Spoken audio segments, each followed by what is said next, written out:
खरं म्हणजे आम्हाला ती मागण्याची वेळ येऊ नये, पण हिंदुहृदय सम्राट शिवसेना प्रमुख बाळासाहेब ठाकरे यांना भारत रत्न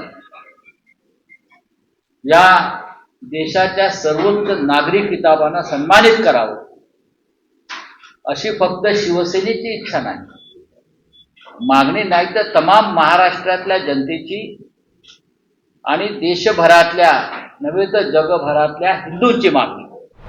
हिंदूंच्या संघटना आहेत, त्यांनी ठिकठिकाणी ठराव मंजूर केलेले आहेत.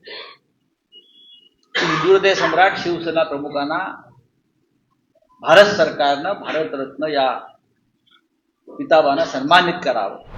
आदरणीय हिंदुहृदय सम्राट शिवसेना प्रमुख बाळासाहेब ठाकरे यांचा जन्मदिवस, जयंती आहे. माननीय बाळासाहेब ठाकरे हे आज आपल्यात नाही, पण या महाराष्ट्राच्या कणाकणामध्ये ते आजही आपल्याला पाहायला मिळतात. हा महाराष्ट्र आज किंवा मराठी माणूस, त्याचा स्वाभिमान हा जो शिल्लक राहिलाय, त्याचं श्रेय फक्त माननीय बाळासाहेब ठाकरे यांना दिलं जातं. आणि म्हणून त्यांना आपण महाराष्ट्राची आणि मराठी मनाची मानबिंदू असं म्हणतो. समोर बसलेले अनेक जे पत्रकार आहेत, त्यांनी कदाचित शिवसेना प्रमुखांना प्रत्यक्ष पाहिलं नसेल किंवा अनुभवलं नसेल. ज्यांनी त्यांना पाहिले आणि अनुभवलंय किंवा ज्यांनी त्यांच्याशी संवाद साधला, त्यांना मी भाग्यवान मानतो. आम्ही इथे बसलेले सगळे जे लोक आहोत, आम्ही त्यांच्या सहवासामध्ये अनेक वर्ष काम केलं, त्याच्यामुळे आम्ही भाग्यवान. आज साहेबांचा जन्मदिवस आहे आणि नक्की शिवसेना त्यांचा जन्मदिवस किंवा वाढदिवस असायचा त्यांचा, हा प्रत्येक 23 जानेवारीला अगदी जोशात साजरा करीत आहे. आणि त्या निमित्तानं बाळासाहेब ठाकरेंनी विचार द्यायचे.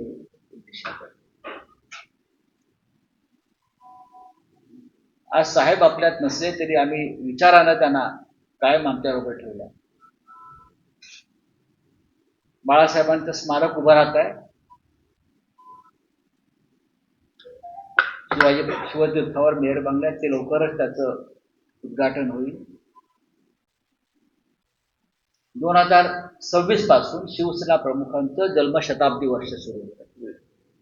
23 जानेवारी 2026 पासून शिवसेना प्रमुखांचं जन्मशताब्दी वर्ष सुरू होत आहे आणि ते आपल्या सगळ्यांसाठी अत्यंत महत्वाचं आहे. या निमित्तानं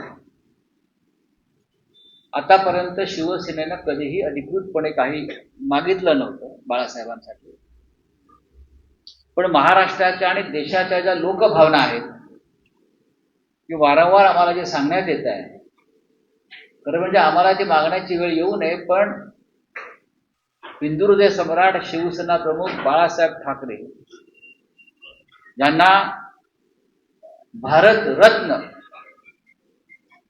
या देशाच्या सर्वोच्च नागरी किताबानं सन्मानित करावं अशी फक्त शिवसेनेची इच्छा नाही, मागणी नाही, तर तमाम महाराष्ट्रातल्या जनतेची आणि देशभरातल्या नव्हे तर जगभरातल्या हिंदूंची मागणी. आज किंवा कालपासून अनेक ज्या शिवसेनेच्या संस्था, संघटना, हिंदूंच्या संघटना आहेत, त्यांनी ठिकठिकाणी ठराव मंजूर केलेले आहेत. हिंदुहृदय सम्राट शिवसेना प्रमुखांना भारत सरकारनं भारतरत्न या किताबानं सन्मानित करावं. खरं म्हणजे 12 वर्षात ही मागणी या व्यासपीठावरून कधी झाली नव्हती, पण आमच्या सर्व खासदारांनी, इथे जे बसलेले आहेत या सर्व खासदारांनी संसदेमध्ये ही मागणी अनेकदा केलेली आहे, बाहेर केलेली आहे, विधिमंडळात ही मागणी केलेली आहे. गेल्या 12 वर्षामध्ये या मोदी सरकारनं मतांसाठी आणि राजकीय गणितासाठी अनेकांना भारतरत्न दिल्याचं आमच्या लक्षात आलं. ज्यांना राज्यात सुद्धा कोणी मला कोणाचं नाव घेऊन अपमान करायचा नाही, पण ज्यांचं राज्यात सुद्धा तेवढं ताकदीचं काम नाही, जे देशाला माहीत नाही, अशा अनेकांना भारतरत्न देऊन आपला राजकीय स्वार्थ त्यांनी पूर्ण केला. आम्ही त्यांचा सन्मान करतो. पण ज्याने या देशातल्या हिंदूंना आणि महाराष्ट्राला मराठी म्हणून जी अस्मिता दिली, ज्यांच्यामुळे राम मंदिर आज अयोध्येमध्ये उभं राहिलं, अशा हिंदू हृदय सम्राटांना सुद्धा भारतरत्नानं सन्मानित करावं.